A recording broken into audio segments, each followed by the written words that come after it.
Hi, I'm Dan. And I'm James. And welcome to the Cornwall Property Podcast, where every week we bring you the latest news, hot topics and guidance around the Cornwall property market. Stay tuned to be informed, inspired and to have any of your property related questions answered by trusted local property professionals. Welcome back, I'm Dan. I'm James. And this is the Cornwall Property Podcast coming to you, episode 54. Happy New Year to everybody. Hope you all Yes. had a nice Christmas and New Year's and are ready for the year ahead. Yeah, exactly that. New year, new opportunities. Indeed. And hopefully many of them with the market predictions that are out there. But, well, as always, if you're a first-time joiner, thank you ever so much for giving us your time and your attention. And if you're a regular, again, thank you ever so much for your continued support. And again, we wouldn't be here without you. So thank you ever so much. Really is appreciated. We've actually, with this being episode 54, we've gone over our 100 subscriber mark, which is a nice little milestone that we kind of set ourselves. Just tick it over, really. And yeah, it means a lot. So please do like, share, subscribe if you haven't already. It really does help. And it shows us that it is worth doing. And giving you this value is appreciated. And it is giving you value as well. And for the questions that you send to us, it is really, really appreciated. And it helps keep us going.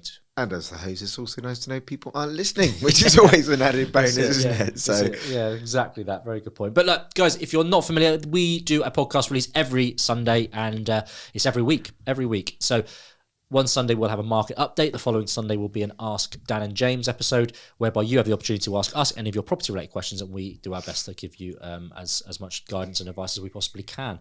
Again, we are not financial advisors, we're not mortgage advisors. We just give you our view, our stance, and what we would do in your situation or with regards to your questions. And but we can also steer you in the right direction with the right property professionals, depending on what your question and your needs are, really. absolutely. And you can do that by going onto our social media platforms such as Facebook. And a lot of you also do drop emails into us. It's a good way to get us, and you can do that by going to podcast@cl-property.com. Dan and I are always here waiting to hear, any thoughts, views or questions that you might have for us. And without you guys, it wouldn't be possible to have the podcast. So yeah, keep your interest coming. Exactly that. Right. So without further ado, we will get cracking. So I have got two articles. James has got two articles that have caught our eye in the news. Again, those that are regular listeners, you know that we just hate the doom and gloom of the media doom and gloom around property, landlords in general. So what we try and do is just try and give you a real talk, really, give you real positive and honest guidance. And obviously, if there is negative media, we'll try and bring out and actually look at it. Let's deep dive. What are they actually digging at here? Is it true? Is it valid? But one that I've got here is actually, I think, is good news. One area of property. And in general, throughout the country, and an area that gets a lot of hits and is quite concerning is the commercial aspects in towns and cities and how derelict some of them are and how many shops are empty. Like Truro, for example, is a big area for ourselves, James. We invest heavily in Truro, and there's just so many empty shops throughout the city. And sad. Very, very much so. But one of the main reasons, obviously, is not only demand, but it's the costs of holding a shop and a shop front as well, especially. So my article here is actually, it's good news. It's actually good news surrounding this, and it's actually a positive one for those with commercial property, whether you're a landlord or you're actually a tenant who pays these fees. So all non-domestic properties usually have what is known as a business property rateable value. So it's a business rate. So it's like a council tax for business properties. Now, they're revalued every 5 years by the Valuation Office. So they're known as the VOA, Valuation Office Agency. Now, the next revaluation is due on the 1st of April this year. So that's great news, because what it means is they're going to revalue and look at the figures that everyone's paying and then just put a new figure, a new rate out there, which revises what people are already paying. So normally people think, oh, crikey, everything's gone up. This is actually good news. This looks to be good news for those paying their rateable value. So for those that aren't familiar, what is a rateable value? The rateable value is basically determined by the VOA, the Valuation Office Agency, and it's basically looked at, and it's an assessment on the annual rent of the property and what it would be if it were available to let on the open market as a fixed valuation. So the rates payable are calculated by a multiplier. There's certain reliefs and things that are applied after that, but the multiplier is set each financial year by the government. And in 2022, the multiplier for the premises for premises over £51,000, the rateable value was 51 pence, or 51.2 to be exact. So again, these probably figures don't really mean too much to you, but what does it mean? Why is it positive news? Why am I thinking it's good news? So retailers are actually saying that they're actually welcoming the awaited business rate reform. It's expected to actually reduce rateable values for business owners. So this is going to be throughout England and Wales, and they reckon it's going to reduce costs by up to 10%. So when changes come into effect on the 1st of April, rates will actually be varying across different geographies throughout the country, different sectors. So if you're retail or if you're hospitality or depending on what kind of sector you are, you have different sort of values. But ultimately, it's good news. It's good news. It looks like they're going to be dropping, which is great. And I think it needs to happen, and it helps just give, I think the biggest, the bigger, larger stores are the ones getting the most favour here with the biggest kind of reductions.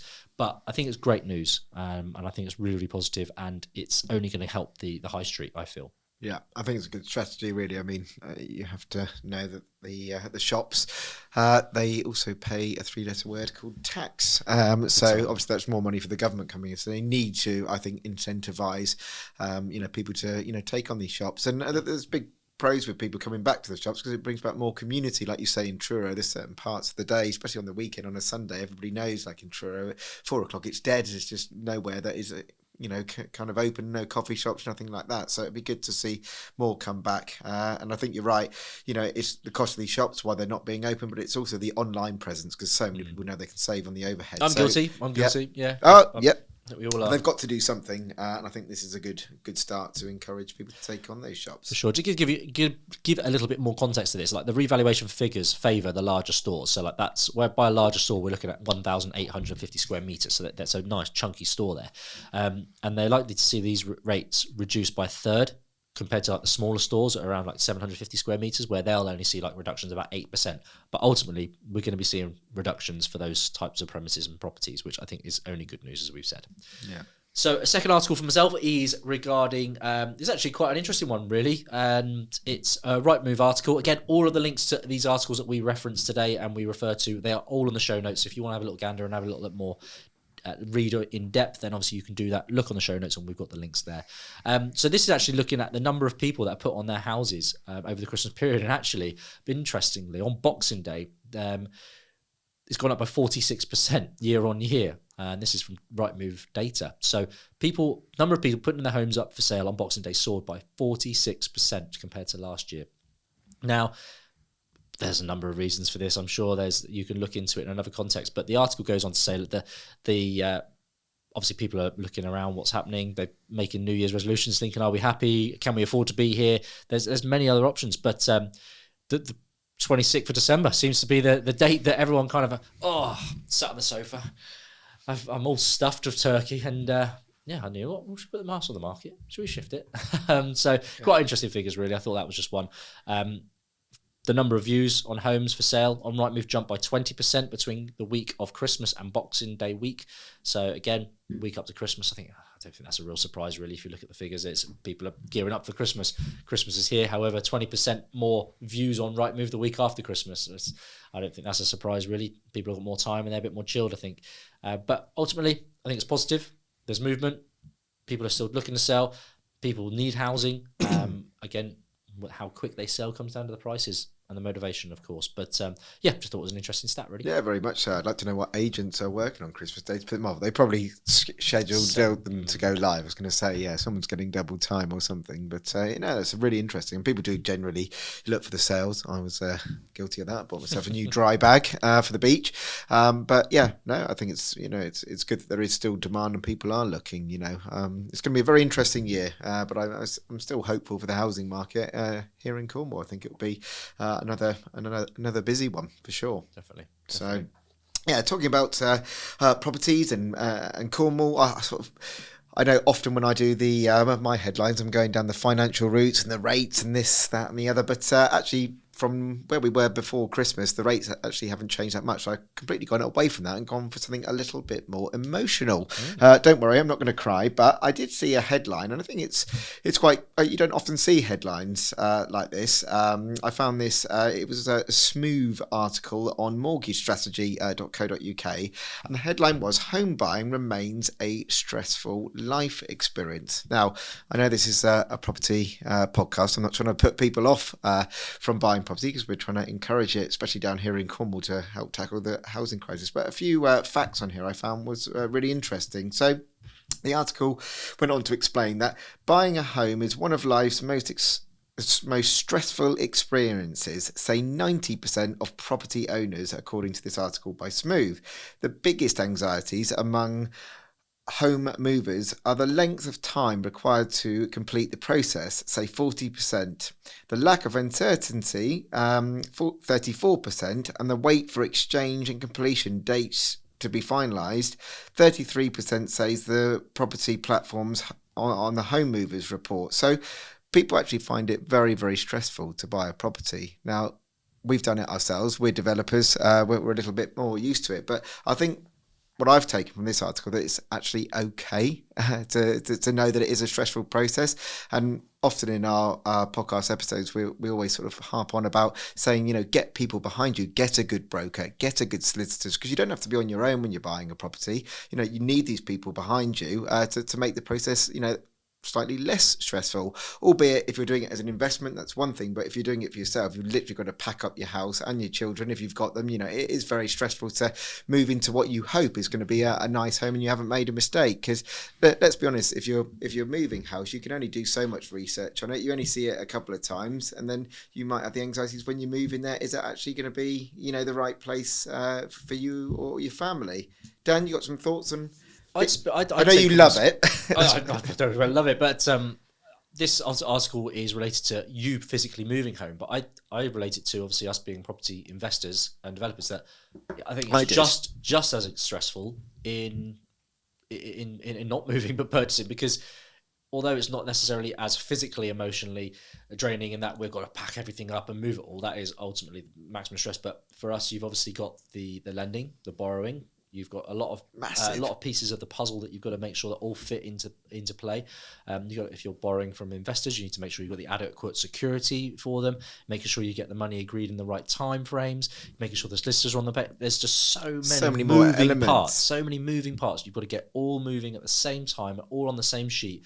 And that, for me, we purchased a number of properties, and every time there's always some stress in there somewhere, because there's one of many elements that just all it takes is one thing, and for me it's when it's out of my or our control.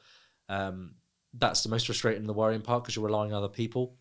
I think that's where it is, and obviously the costs it's a big expense, and it always amazes me that people will go and make such big investments such as property or buying a big car or a new car or something. They'll only go and view it once, or they go and view it twice, but you're about to go and make that big purchase and you'll only go view it once. I know if someone goes and buys something in the shop, no doubt they're probably going to see it 3 or 4 times, and it's probably something. Do you know how long I spend in the shop before I buy a top? it's getting the motivation to go and buy the top, and I try it on, I might go for a coffee, come back, make sure it's major, isn't it? And I think some other points on the article, which is exactly bang on with what you're saying. It says it points out that the average waiting time between instruction and completion is over 5 months, 153 days, while 34% of property transactions, wait for it, fell through in the year to last July. I mean, let me add a little bit more stress for you. Don't put planning in. Wow, that's it. Don't get me started. All of that stress, and then it falls through, and don't forget you got the chains and everything. And the report also finds that 65% of movers said that moving home was more expensive than they had anticipated. Well, I think that's a given for anybody, because there are, certain fees that come up that you don't expect, or they're bigger than what you thought. And aside from the deposit, stamp duty and estate agency fees, some of the biggest costs are solicitor fees. Say 46% of movers, buying new furniture, 44%, and mortgage product fees, so that 32%. So there's all these extra things that people don't want to put people off, but it's okay to be stressed, or when you are moving house. But as long as you know these things, you've got to kind of budget, haven't you? Really. That's it. So that was that report, and then, without going too much onto the rates, again, just some more kind of eyes on the ground with the kind of mortgages. In a broker's eye, remortgages, they're reckoning, are going to drive new business in 2023. This is on an article, again, on mortgagestrategy.co.uk through Paragon, who are a mortgage lender.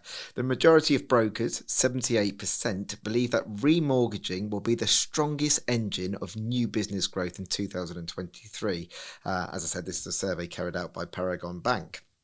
In asking 350 intermediaries about the next 12 months, the lender also found that 51% of survey participants believe that the buy-to-let remortgaging will be a strong driver for new business, and that 33% of brokers say interest-only mortgages will play this role. So it sounds to me that people have had growth over the last year. Well, we all know that on the back end from the pandemic. And I think people don't quite know where the market's going to go, but it might be the time now to get some money, some equity out, and thinking, right, do you know what? The market is okay at the minute. Still don't know where it's going to go. And it might be all right. It might not be. But hey, let's get our money out now. And I think people might want that equity for other things, or their mortgage payments on the new products they're going to be signing up to might just be going up. You know, we all know, we talked about last year, in some cases £400 more expensive. So they might want that equity out to, you know, have a bit liquid. Yeah, bulk up. Yeah. Any thoughts on that, Dan? Yeah, again, as always, for me, it's fixing for as long as you can in terms of knowing where you're at. But obviously you don't want to fix at a bad rate. You want to fix at the best possible rate. And you can never time the market, can you? It's not possible. You can't know what's happening and when it's happening. Yeah. So the article also sort of went on, and why is 2023 going to be that kind of year where they think there's going to be a lot of remortgaging? The main thing is because 5 years ago, a lot of people took some amazing rates, and they are just coming. I mean, those rates are going to be very, very different to what we're on today due to the budget, the pandemic, all these bits and pieces, all the working parts. So yeah, get the equity out now, because they're going to have to sign up for something. And my gut feeling is not that many people will be going after like variable tracker rates. So yeah, watch this space. And sure. You know, if you're in one of those positions that you are looking at remortgaging and it's one of you, you know, get in contact, let us know. It'd be interesting to hear what positions you guys are in. If you ever need any advice, you know, Dan and myself are always here to try and help. For sure. No, very interesting.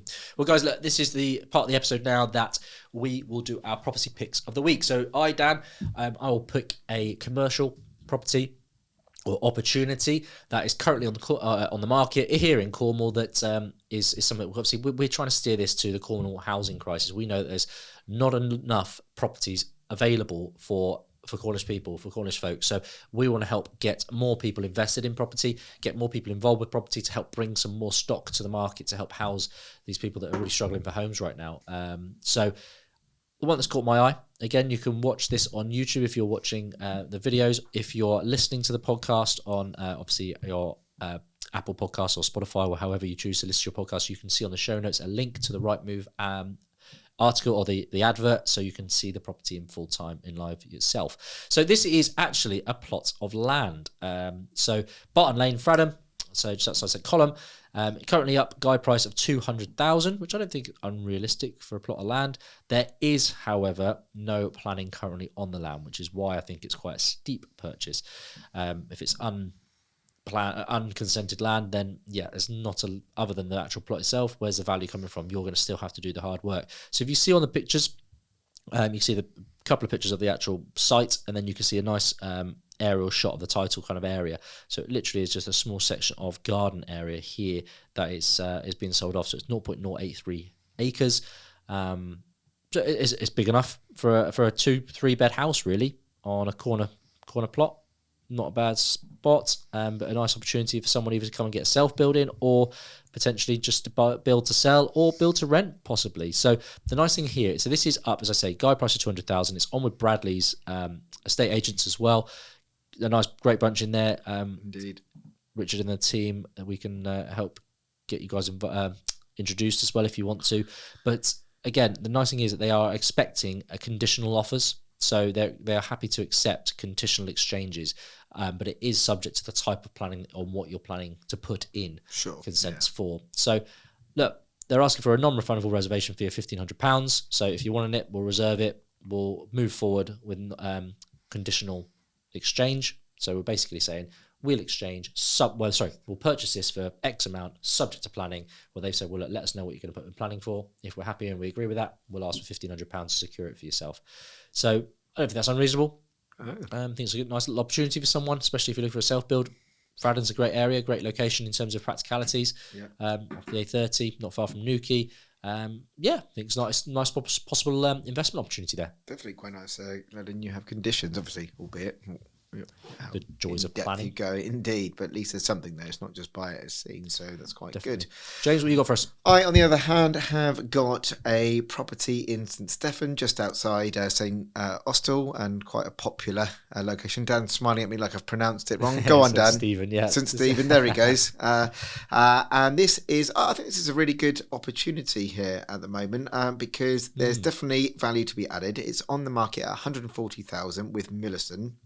And no one would chain, 2 double bedrooms, although Dan, I know you're going to be eyeing up a 3rd bedroom in there on the lounge, because the lounge is quite big in proportion with the property, so you could get a 3rd bedroom in there. Great investment opportunity. I think the reason they're saying that is because it's a reasonable price and there's value to be added.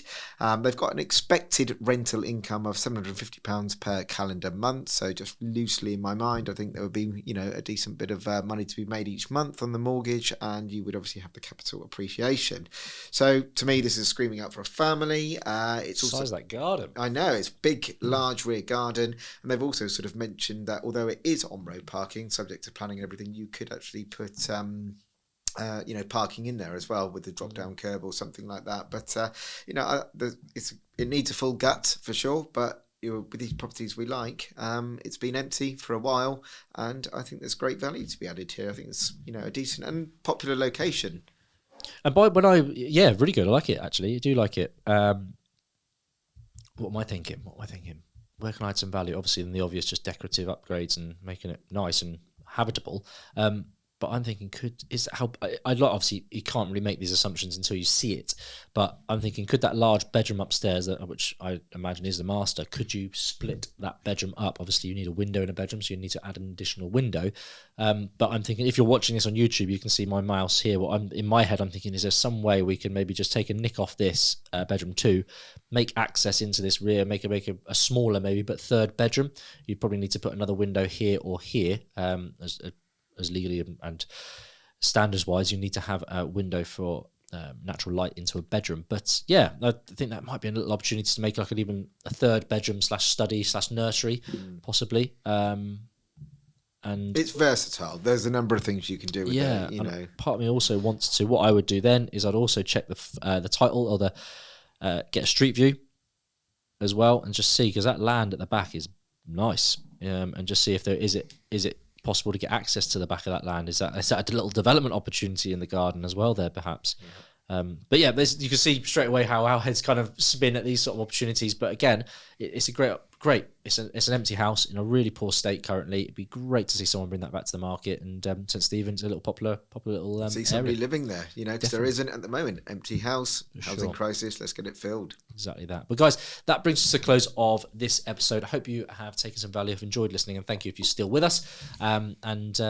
Please do get in touch if you've got any questions whatsoever. Absolutely, and just as a gentle reminder, you can do that by going onto our social media platforms such as Facebook, as many as you do, or you can get in touch by going to podcast at cl-property.com, and we will do our best to get back to you as soon as possible. But keep your questions coming. We love hearing from you. For sure. And we've got Instagram as well if you do want to get in touch with us on there too. But guys, thank you ever so much. So goodbye from me. Bye from me.